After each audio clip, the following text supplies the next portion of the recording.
많이 받으세요. 5명씩 축복해 주겠습니다. 네.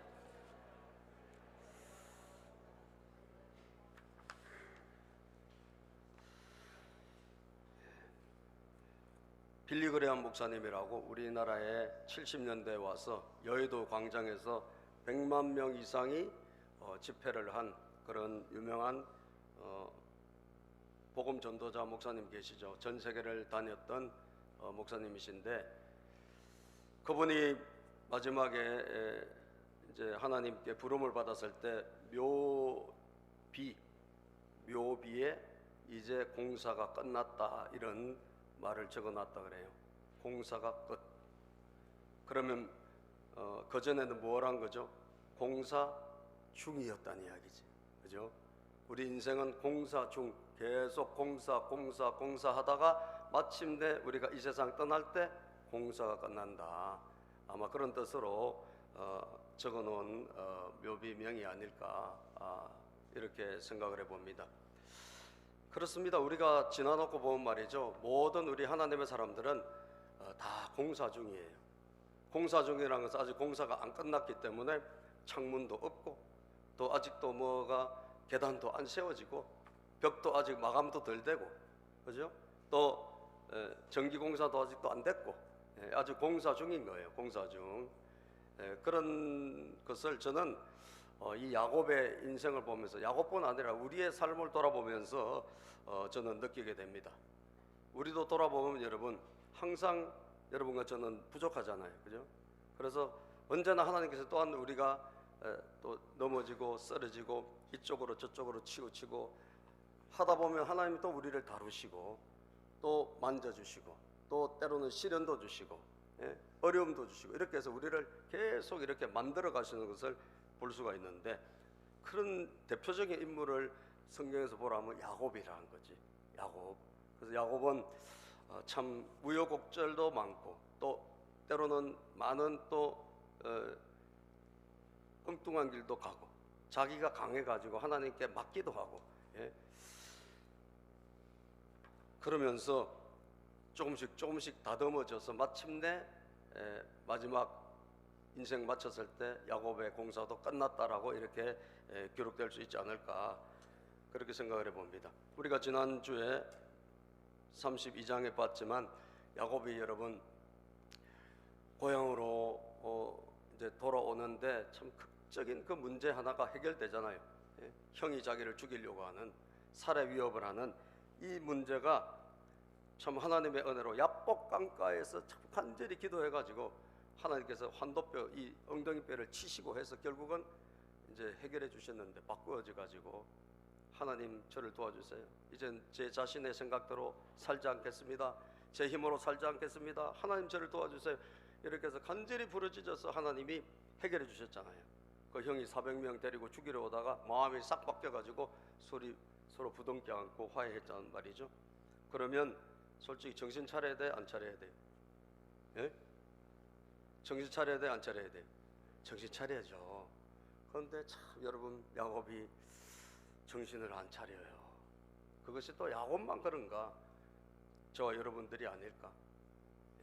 급한 문제, 막 이거 다급한 문제, 이거 해결되면 잘 믿어볼게요, 잘해볼게요, 열심히 해볼게요 라고 하지만 여러분 또 지나고 보면 옛날로 돌아가 있는 여러분 그런 모습이 얼마나 많습니까? 자, 그래서 이 야곱은 몇 장만에 걸쳐서 35장에 와서는 이 34장에 와가지고 어마어마한 가정에 문제가 생겨요. 가정에 문제가 생겨, 복잡한 문제가 가정 전체 그냥 말하자면 큰 위기가 옵니다. 엄청난 위기가 와요. 참 하나님의 은혜를 그렇게 잊고도 참 위기가 오는 거 보면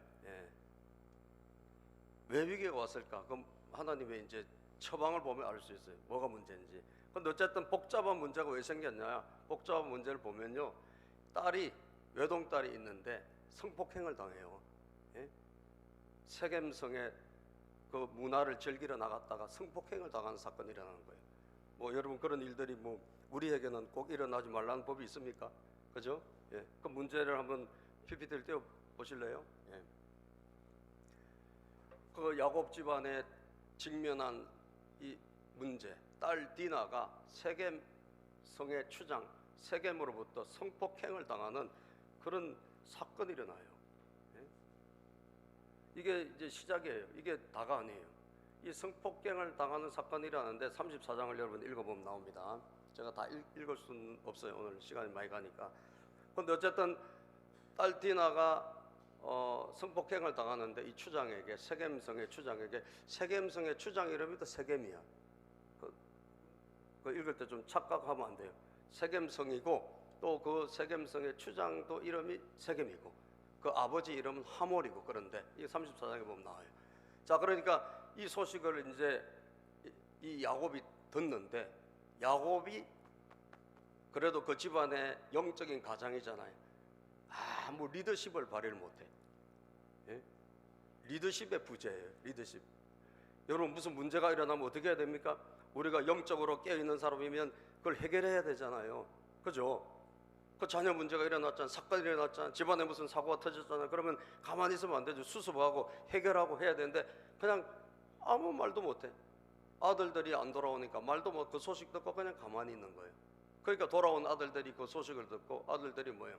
아버지가 뭐 별 말도 없고 하니까 아들들이 뭐예요? 보복, 이 자기 여동생을 성폭행한 이 놈들을 그냥 두지 않겠다, 보복을 하게 돼요.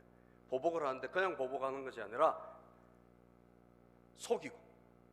그래서 이 세겜이란 그 추장이 자기 아버지에게 부탁해 가지고 결혼을 시키려고 와요. 결혼을 요청을 합니다. 혼인을 하자. 그래서 우리가 서로 당신 집안하고 우리 세겜성 사람들하고 서로 혼인하고 그렇게 해서 우리 화목하게 살고 여기서 땅을 사고 여기서 잘 살고 서로 매매하고 이렇게 살자라고 이렇게 제안을 해요.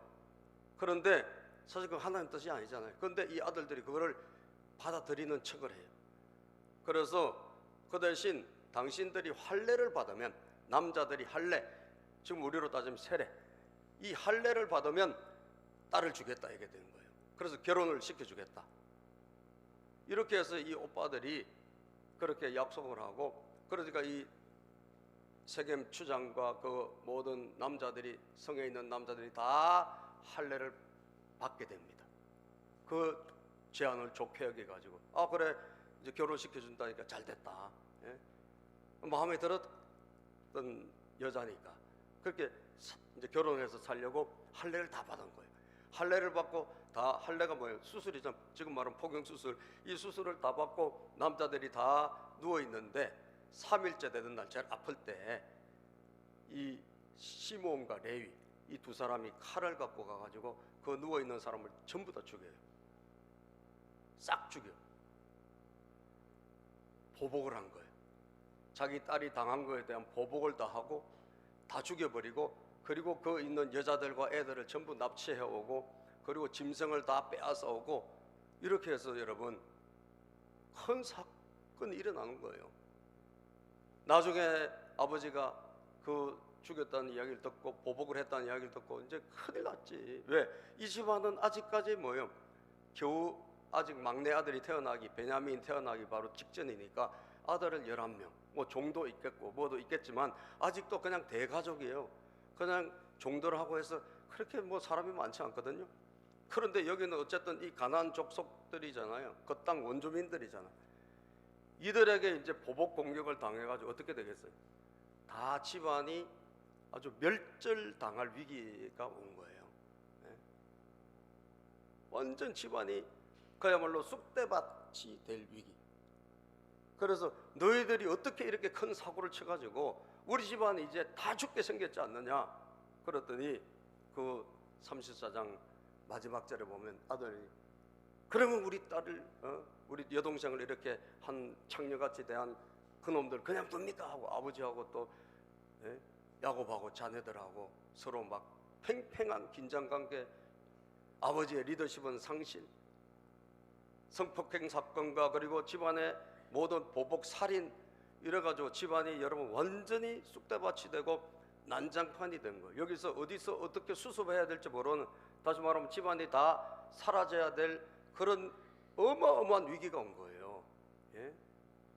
이 복잡한 문제예요. 어디서부터 손을 써서 어떻게 이걸 해야 될지. 자녀 문제가 뭐 한두 개가 아니고 집안에 뭐 얽히고 설킨 게 한두 가지고 막 쑥대밭이 된 거예요. 여러분들, 사고가 한번 일어나고 사건이 한번 일어나면 한순간에 그냥 무너지는 거예요. 그렇지 않습니까, 여러분? 우리가 무슨 그 신안산선 공사하는데 그런 사고가 나리라 누가 알았습니까? 근데 갑자기 와장창 해가지고 무너지잖아요. 사고란 것은 예고 없이 어느 날 갑자기 찾아오는 거예요. 예? 우리 인생에도 사고란 게 뭐 예고하고 옵니까? 어느 날 갑자기 우리에게 사고가 찾아오고, 여러분 질병이 찾아오고, 가정에 우환이 찾아오고, 자녀들의 문제가 복잡하게 갑자기 일어나는 거예요. 수습을 하기가 곤란한 거예요. 어디서부터 어디서 이걸 해결해야 될지를 모르는 그런 단계예요. 이 복잡한 문제, 하나님은 어떻게 해결하실까? 하나님은 단순하게 해결하십니다. 우리는 막 복잡하지만 하나님은 간단히 해결하십니다. 하나님의 처방은 단순하다 이거죠. 그 하나님의 처방이 뭐냐? 35장에 우리가 오늘 읽은 본문이에요. 첫 번째 뭐냐? 다시 은혜의 자리로 올라오라는 거예요. 따라서 합시다. 다시 은혜의 자리로 올라오라. 그렇습니다. 다시 은혜의 자리로 올라오라. 35장 1절에 보면 말이죠, 여러분, 창세기 35장 1절에 보면 성경이 뭐라고 말씀합니까? 하나님께서 야곱에게 말씀하셨다. 어서 베델로 올라가 거기에서 살아라. 어서, 이 말은 더 이상 네가 지체하지 말고, 더 이상 네가 머뭇거리지 말고 어서 올라오라는 거예요. 어디로? 베델로 올라오라는 거예요. 베델이 무엇입니까? 베델은 바로 네가 옛날에 은혜 받았던 그 자리라는 거예요. 네가 옛날에 주님을 만났던, 네가 정말 어려웠을 때 그때 주님하고 의지했던 바로 그 자리, 그 예배의 자리, 바로 그 기도의 자리, 그 자리로 올라오라고 하시는 거예요. 그러면 어서 베델로 올라가라. 여러분, 이 주님이 이렇게 말씀하기까지 시간이 얼마나 걸렸을까요? 야복강가에서 기도하고 자기 형의 문제가 해결되고 하나님의 은혜로 잘 해결됐잖아요. 그러고 나서 여러분 10년이 지났어요. 약 10년. 아시겠어요? 아마도 저는 인간적으로 이해가 돼. 왜? 야곱이 힘들게 살았거든. 20년 동안 막 열심히 일하고 막 힘들게 살고 이러다 보니까 야곱이 좀 쉬고 싶었던 것도 있었을 거야. 그리고 큰 문제가 해결되기도 했어. 형이 자기를 죽인다는 문제가 해결되기도 하고 이러다 보니까 야곱이 아마 잠시 쉬었다 가야지 이런 마음을 갖고 야곱이 어디로 가느냐? 가는 도중에 숫곳이라는 곳에, 또 세겜이라는 곳에서 거기서 그냥 퍼질러 앉아버린 거예요, 여러분. 예? 그래서 창세기 33장에 보면 17절 18절에 보면 자기 형의 문제 해결되고 하나님 이름을 야곱에서 이스라엘로 바꿔주시고 큰 변화가 일어났잖아요. 그런데 이제 곧장 갔으면 좋겠는데 곧장 안 가고 숫곳으로 갔다. 자, 읽어봅시다. 시작. 야곱은 숫곳으로 갔다. 거기에서 야곱은 자기들이 살 집과 짐승이 바람을 피할 우리를 지었다. 자, 하나님 앞에 베델로 갑니다라고 출발했는데 베델로 곧장 가는 것이 아니라 그냥 조금 가다가 딱 거기서 멈추고 집을 지었어요. 그리고 짐승들이 피할 우리간도 지은 거예요. 예? 아마 잠시 머물다가 가야지라고 생각했을지도 몰라요. 잠시 그동안 힘들었고 내 인생이 지나놓고 보니까 몇십 년 동안 내가 너무 힘들게 살았어. 그래서 내가 잠시 여기 있어서 좀 쉬어야지 하고 있었을지 몰라요. 그런데 그곳에서 또 숫곳에서 있다가 조금 옆으로 가서 세겜성에 간 거예요. 자, 그 다음 구절 볼까요? 시작. 야곱이 밧단-아람을 떠나 가나안 땅 세겜성에 무사히 이르러서 그 성 앞에다가 장막을 쳤다. 또 여기서 그냥 조금 더 중심가로 좀 도시 근처로 가가지고 거기에 또 집을 지었어요. 거기에 집을 잘 꾸며가지고 거기서 살기 시작한 거예요. 여러분, 야곱은 장막을 친 그 밭을 세겜의 아버지인 하몰, 세겜 그 추장 세겜의 아버지 하몰에게서 그 아들들에게서 은 100냥을 주고 거기에 사가지고 아주 거기서 살다 보니까 거기서 척 퍼져버린 거예요. 예? 이렇게 살다가 다음에 이제 베델로 가야지 한 지가 벌써 얼마나 됐냐면 한 10년이 지나간 거예요. 여러분, 시간 잘 갑니다. 그죠? 시간 잘 가요. 내가 이거 할게요. 주님께 내가 영광 드릴게 하지만 우리가 잠시 한눈 파는 사이에 시간이 훌쩍 가는 거예요. 몇 년이 훌쩍 가고 몇 달이 훌쩍 가버리고, 그리고 어느새 30대가 40대가 되고 40대는 어느새 50대가 되고 50대는 어느새 눈 깜짝할 사이에 어떻게 60대가 돼버려요. 동의하세요, 안 하세요? 여러분 60대, 70대, 지금 80대 되신 분들 그 나이 될 줄 알았어요? 몰랐죠. 그죠? 그런데 어때? 눈 깜짝할 사이에 세월이 지나가죠. 그죠? 얼마나 빠른지 몰라요? 얼마나 빠른지 몰라요. 눈 깜짝할 사이에 조금 다음에 하나님 좀 이 급한 불 좀 끄고요, 하나님 좀 지나고요, 하나님 이거 좀 하고요. 그러는 사이에 우리는 시간이 훌쩍훌쩍 지나가는 거예요. 그죠? 훌쩍훌쩍 지나가. 어느새 보면 일하고 싶어도 일할 수 없고, 예? 하나님께 영광을 돌리고 했는데 건강하게 안 받쳐주고, 예? 이제는 뭐 하려고 해도 할 수 없는 그런 시간이 온다니까요. 그죠? 야곱을 보면 그걸 알 수 있어요. 예?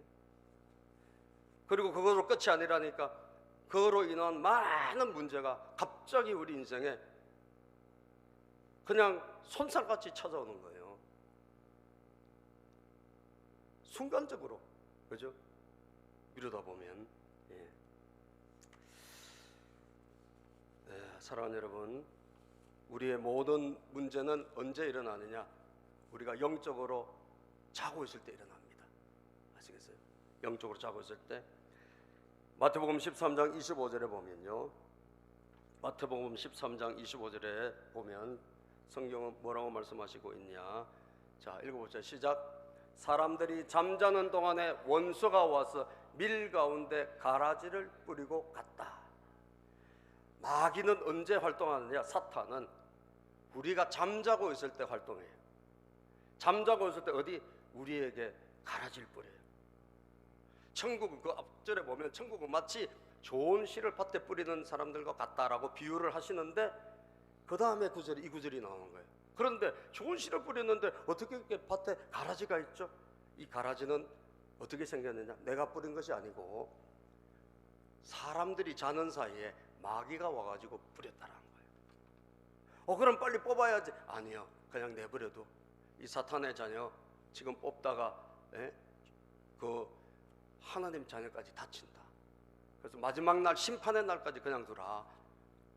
그 비유가 마태복음 13장에 보면 나온단 말이에요. 자, 그런데 원수의 마귀의 활동 시간은 언제냐? 우리가 뭐 할 때? 잠자는 시간이야. 우리가 뭐 육신적으로 잠자는 거 아니겠죠, 여러분? 이 잠잔다는 것은 우리가 영적으로 잠을 자고 있는 시간에 뭐가 활동한다? 사탄이 활동하는 거예요. 그래서 뭘 뿌려? 나쁜 씨를 뿌리는 거예요. 우리 가정에 뿌리고 우리 자녀들에게 이 나쁜 씨를 뿌리고, 그죠? 좋지 못한 씨를 뿌리는 거예요. 예? 우리 일터에다가 뿌려버리고, 내가 하는 모든 일에 뿌려버리고 재앙을 야기시키는 씨를 뿌린다는 것이죠. 그래서 사랑하는 여러분, 더 이상 우리가 머무르고 더 이상 안주하고 있을 때가 아니란 것을 오늘 아시기를 주의 이름으로 축복합니다. 오늘 여러분들과 저도 마찬가지고 여러분도 마찬가지고 내가 더 이상 안주해서는 안 되겠구나 라고 하는 경각심을 가졌으면 좋겠어요. 에베소서 5장 16절 17절, 에베소서 5장 16절 17절입니다. 시작. 세월을 아끼십시오. 때가 악합니다. 그러므로 어리석은 자가 되지 말고 주님의 뜻이 무엇인지를 깨달으십시오. 세월을 아끼라는 거죠. 왜? 때가 악하다. 때가 악하기 때문에 세월을 아끼라. 어리석은 자가 되지 말고 하나님 아버지의 뜻이 무엇인지를 깨닫는 저와 여러분들이 되시기를 바랍니다. 하나님의 뜻이 무엇인지를 깨닫고, 지금은 우리가 뭘 어떻게 보면 내 인생에, 우리 가정에 비상배를 한번 울릴 때가 됐다라고 생각하는 것이 좋겠다는 거예요. 우리에게 큰 문제가 있다면 말할 것도 없고, 만약에 문제가 없다 할지라도 미리 우리가 비상 사이렌을 울릴 필요가 있다라는 거예요. 예? 주님은 우리가 깨어나는 것입니다. 야곱을 보십시오. 그렇게 큰 은혜를 받고 여러분 야복강가에서 그렇게 주님을 만났지만 얼마 못 가서 나태해지고, 그죠? 얼마 못 가서 그냥 안주하다가 완전히 무너지잖아요. 여러분, 하나님께서 정말 개입하지 않았더라면 그 집안은 끝난 거예요. 그래서 하나님께서 급하게 이제 그만 멈추고 올라오라는 거죠. 그래서 어서라는 표현, 빨리 서둘러서 베델로 올라가라. 베델로 올라가라. 그때 옛날에 네가 어려웠을 때 그때 기도했던 그 자리 있잖냐.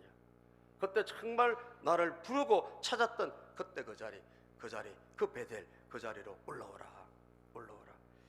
사무엘상 12장 23절에 보면 말이죠, 사무엘 선지자는 그런 말씀을 합니다. 나는 너희를 위하여, 시작, 나는 너희를 위하여 기도하기를 쉬는 죄를 여호와 앞에 결단코 범하지 아니하고 선하고 의로운 길을 너희에게 가르칠 것인즉.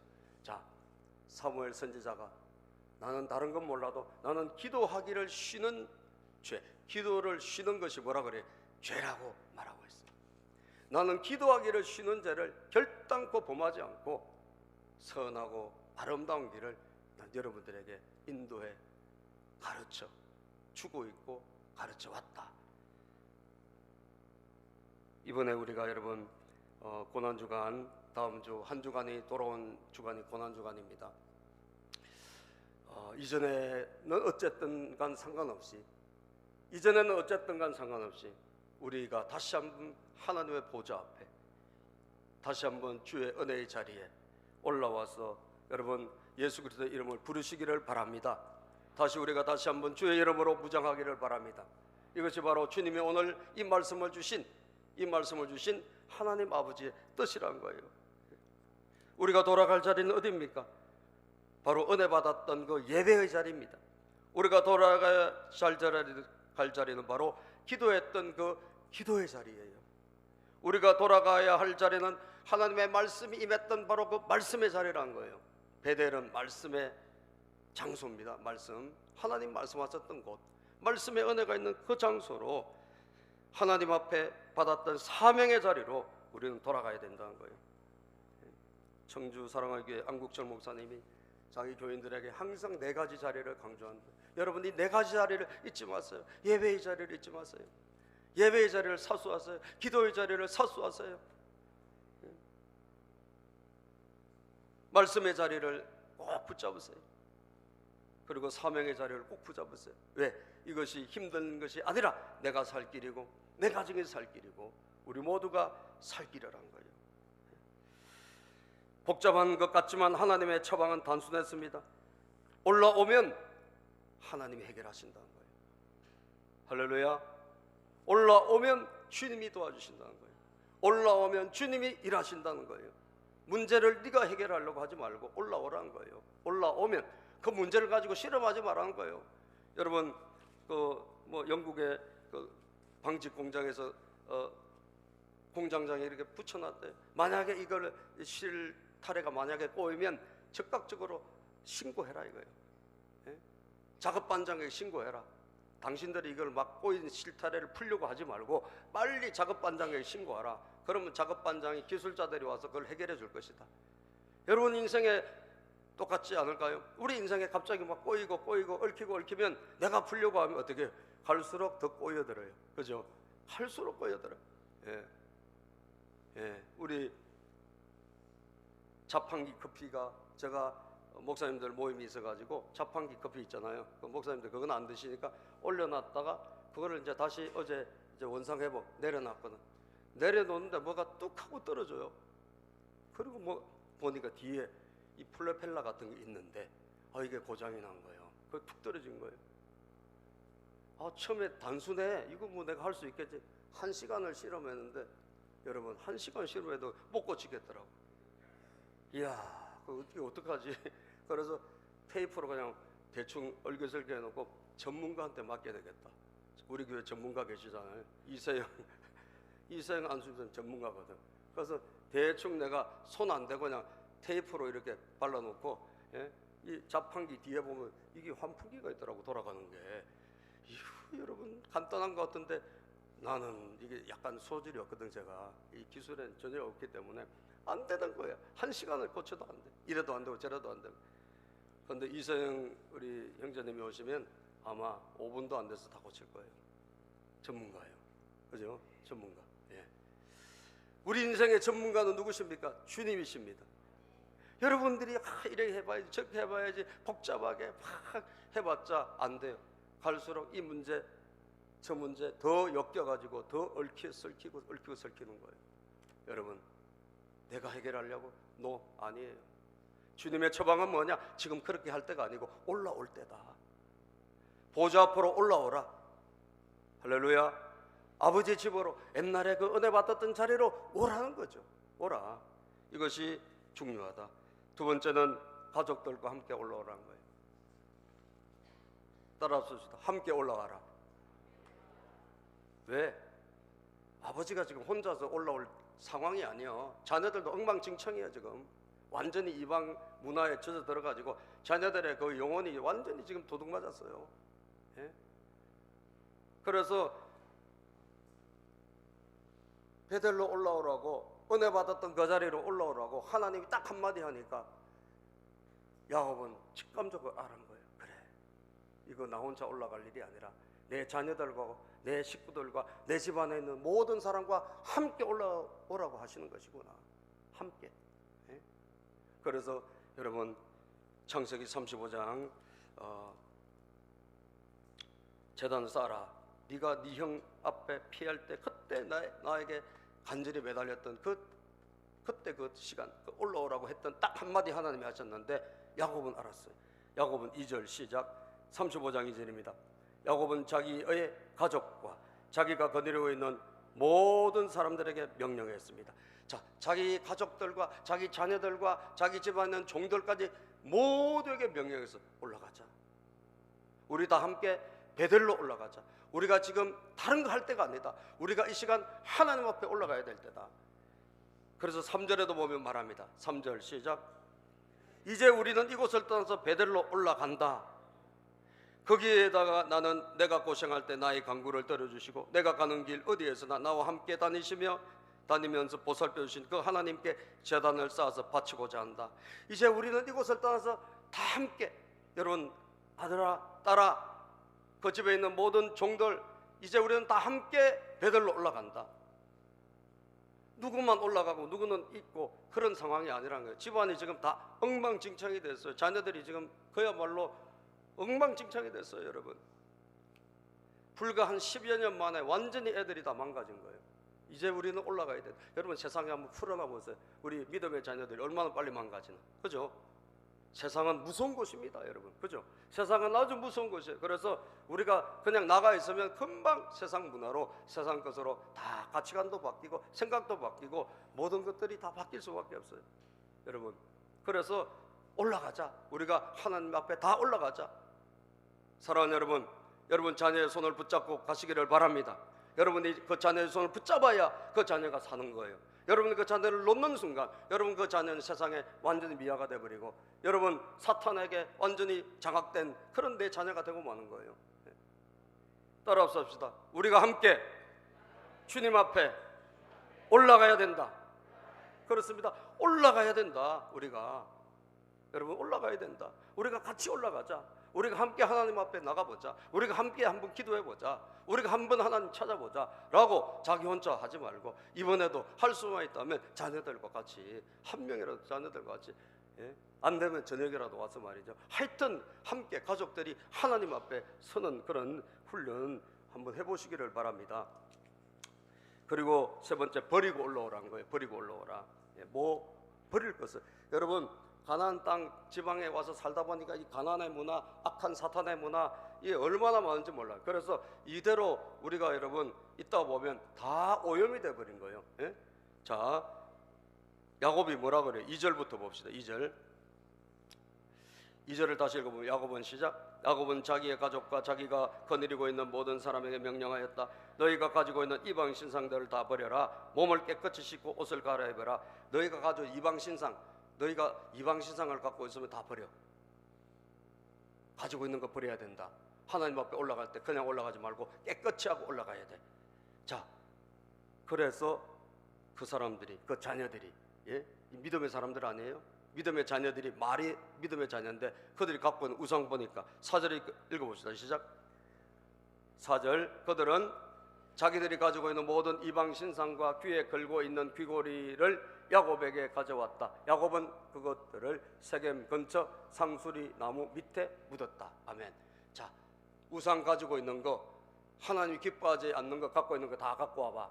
모아보니까 아이고 여러분, 산더미처럼 수북한 거예요.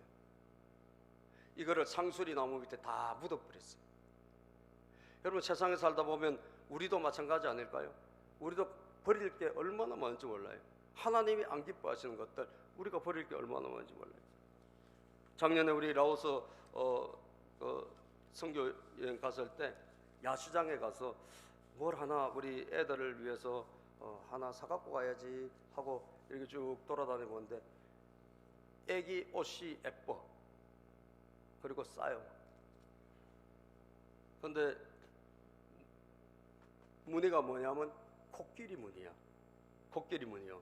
그래서 야, 이거를 이제 우리 손주 줄 거 하나 세트로 손녀 거 하나 이렇게 2개 샀어. 계산하려고 하는데 아니야. 왜냐하면 코끼리가 참 예쁘잖아요. 근데 라오스의 코끼리는 뭐냐면 신이에요. 신이야, 신. 라오스는 그거 코끼리를 신으로 섬겨요. 그래서 우리는 그냥 코끼리 무늬라고 옷을 샀지만 이게 이 사람들을 신으로 섬기는 이 옷을 우리가 갖고 와서는 안 되겠구나. 그래서 안 했어요. 이방 사람들하고 이방 문화에 섞여 살다 보면 자기도 모르게 집안에, 여러분들 한번 찾아보세요. 버려야 될 게 아마 많이 있을걸요. 내가 우리 114동에 이사 갔는데 우리 504호에 딱 갔더니 벽에 점 치는 사람들의 무늬가 있는 거예요. 화장실 타일이. 사람들은 모르고 그걸 살았더라고. 제가 전화했어요. 풍림 건설에다가 당신들이 어떻게 이 점 치는 것들, 그 미신 이런 거 무늬를 갖다가 여기 타일에다 하냐. 아이고, 그 옛날에 뭐 이미 시공한 건데 그거 어떡하냐고. 빨리 바꿔달라고. 안 바꿔주면 항의하겠다. 그래도 우리 집만 고쳐줬어요. 오래됐어요, 여러분. 건설한 지 오래됐다니까. 여러분, 타일에도 미신이 들어가 있다. 부적 같은 거 있죠. 그럼 풍림 지었던 사람이 누군가가 그 부적을 갖다 거기 붙여놓은 거예요. 우리 집안에 알게 모르게, 여러분의 자녀들 속에 알게 모르게 우리가 버려야 될 것들이 얼마나 많은지 몰라요. 버리고 올라가시기를 주의 이름으로 축복합니다. 버려야 하나님이 역사하시는 거예요. 에레미야 25장 5절에 보면 그가 이러시기를, 우리 하나님은 우리가 에레미야 25장 여러분 5절에 보면 버리고 올라오라고 그러셨어요. 읽어봅시다. 시작. 그가 이러시기를 너희는 각자의 악한 길과 악행을 버리고 돌아오라. 그리하면 나 여호와가 너희와 너희 조상들에게 영원부터 영원까지 준 그 땅에서 살리라. 여러분, 버리고 돌아오면 하나님 주신 그 약속의 땅에서 번성의 복을 누리게 될 것이다. 여러분, 그래서 다 버리고 하나님 앞에 올라가서 제단을 쌓았어요. 온 식구들이 다 함께, 자녀들이 다 올라갔어요. 어떻게 됐을까요, 여러분? 하나님이 그들의 모든 문제를 해결해 주셨어요. 골치 아픈 문제 아무도 못 건드리게 막아주셨어요. 하나님이 해결한 거 아무도 못 건드리게. 여러분, 사본을 보면 하나님이 어떻게 해결해 주시는 거예요? 문제를 간단히 해결해 주신다. 복잡한 문제 단순한 해결이잖아요. 하나님이 해결하시면 간단히 해결돼요. 아무도 못 건드리게 지켜주셨어. 5절 볼까요? 5절 읽어보면 시작. 그런 다음에 그들은 길을 떠났다. 하나님이 사방에 있는 모든 성읍 사람들을 두려워 떨게 하셨으므로 아무도 야곱의 아들들을 추격하지 못하였다. 여러분, 이 사람들이 다 죽게 생겼죠. 집안이 다 멸망당하게 생겼잖아요. 보복 살인 당하게 됐잖아요. 그런데 하나님이 딱 막아주시니까 아무도 이들을 건드리지 못하는 거예요. 할렐루야. 하나님은 우리를 지키시는 분인 줄로 믿습니다. 하나님 우리를 막아주시는 분입니다. 하나님 어떤 위협이 있다 할지라도 하나님이 울타리가 되어주시면 막아주시는 거예요. 여러분, 무슨 자녀 문제다 뭐다 뭐 우리 사역이다 뭐다 모든 것 하나님 막아주시면 든든한 울타리가 되는 거예요. 아멘입니까? 시편 121편 1절부터 4절에 보면 내가 산을 향하여 눈을 들리라. 내 도움이 어디서 올까? 내 도움은 천지지으신 하나님 아버지께서 나를 도와주신다. 그러면서 하나님은 우리를 실족하지 않게 하시고 지키시는 이가 졸지도 아니하신다, 이런 말씀이 있어요. 하나님은 철저하게 우리를 지켜주신다는 거예요. 졸지도 않고 주무시지도 않고. 그리고 뭘 주시냐? 다시 복을 주셨어요. 다시 복을 주셨어요. 9절부터 12절. 자, 9절만 한번 읽어볼까요? 35장 9절입니다. 9절부터 12절에 복을 다시 주셨다라고 나오는데, 자, 야곱이 밭다 나르면서 시작. 야곱이 밭다 나르면서 돌아온 뒤에 하나님이 그에게 다시 나타나셔서 뭘 주셨다? 복을 주셨다. 하나님이 다시 나타나셔서 복을 주셨다. 그리고 이름을 또 바꿔주셨어. 왜? 이름 이전에 바꿔줬잖아, 10년 전에. 근데 그 이름 값을 못하고 있으니까 하나님이 아니야, 너 야곱이 아니고 너 이스라엘이야, 너 이스라엘로 살아야 돼 라고 하나님이 다시 하신 것을 보게 된다는 거예요. 사랑하는 여러분, 오늘 이 말씀 우리 마음에 새기고 다시 한번 결단할 수 있는 여러분과 제가 되기를 주님의 이름으로 축복합니다. 자, 오늘 시간 우리 다 함께 성찬